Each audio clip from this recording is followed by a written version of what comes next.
G'day there, it's Dave here, Dave Mills, with another video regarding the Noble Chess Knight, and I'm so excited to talk to you about this. Now, we see here the center and we see the sub-center, and we see that the sub-center pawns are gone and the center two pawns are gone. So, obviously, what I'm going to talk to you about is the flare out.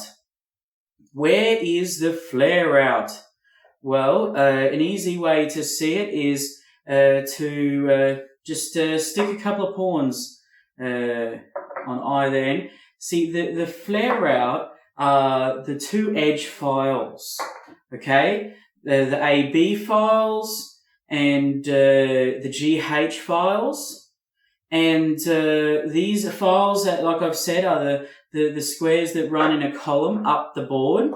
And we're going to talk to you about I'm going to talk to you about the knight's relationship to the flare out, go wide.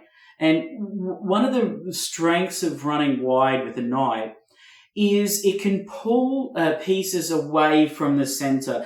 They can lose their focus on the center. So if they do that, you can then swing inside and hit them through the center. The center's your real target often when your knight swings wide.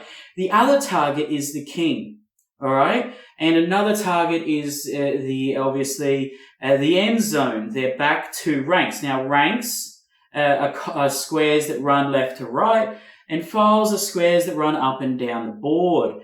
And we can see here that I've added in the rooks into the corner.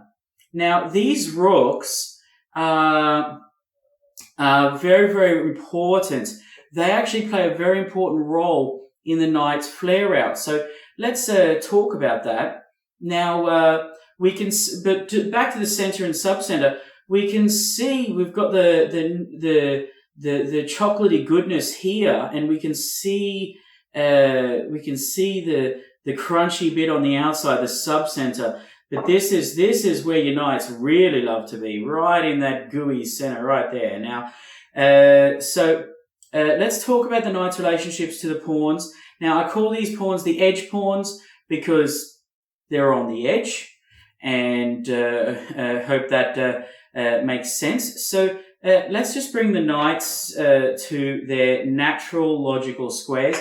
Now, the knight can actually go, even though there's in closed positions, the knight can actually go to the edge to get there if the knight's path this way is blocked. Also, from the edge here, it can swing to a sub-center square here. So there's always exceptions that prove the rule.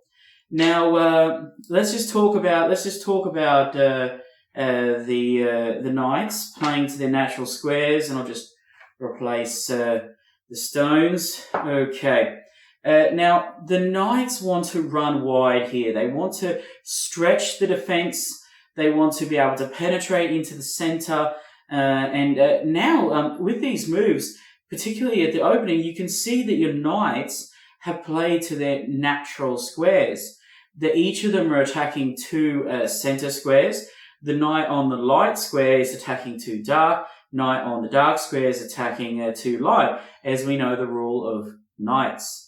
Now, this knight this is the edge of the board here, okay? And the reason I'm using a Tarka board is because you don't want to let the edge of the board limit your thinking.